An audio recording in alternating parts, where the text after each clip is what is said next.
మనం చేసే పనులకు ఫలితం వెంటనే వచ్చేస్తోందా? ఈ నమ్మకాన్ని సవాలు చేసే ఒక వాదన గురించి ఇప్పుడు క్లుప్తంగా చూద్దాం. సాధారణంగా చెడు చేస్తే శిక్ష తప్పదు అని మనం వింటూ ఉంటాం కదా. అయితే కౌటిల్యుడి అర్థశాస్త్రం లాంటి ప్రాచీన గ్రంథమొకటుంది. అది వెంటనే న్యాయం జరిగిపోతోంది అనే ఆలోచనను సూటిగా ప్రశ్నిస్తుంది. అసలు ఈ ప్రపంచం ఎలా పనిచేస్తోందో ఇదొక కొత్త కోణంలో చూపిస్తోందన్నమాట. మొదటి విషయం ఏంటంటే, శిక్షలు, బహుమానాలు అనేవి మంచి చెడు మీద కాదు, అధికారం మీద ఆధారపడి ఉంటాయని ఈ పుస్తకం చెప్తోంది. ఉదాహరణకు చూడండి, రాజుగారి శత్రువుని చంపారనుకోండి, బహుమతి వస్తుంది. అదే ఒక మామూలు మనిషిని చంపితే మరణశిక్ష పడుతుంది.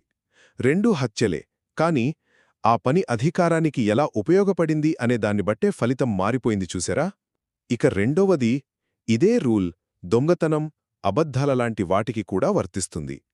అంటే రాజుగారి శత్రువు ఖజానాను దోచుకుంటే బహుమతి, అదే ఒక ఊరిని దోచుకుంటే కఠిన శిక్ష.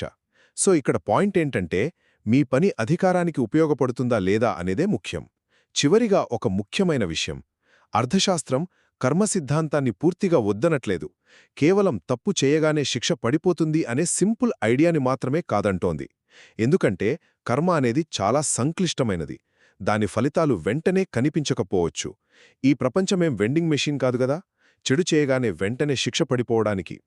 ఒక్క మాటలో చెప్పాలంటే, ఈ గ్రంథం ప్రకారం ఈ లోకంలో న్యాయమనేది నీతిమీద కాదు, అది అధికారానికి ఎంతవరకు ఉపయోగపడుతుంది అనే దానిపైనే ఆధారపడి ఉంటుంది.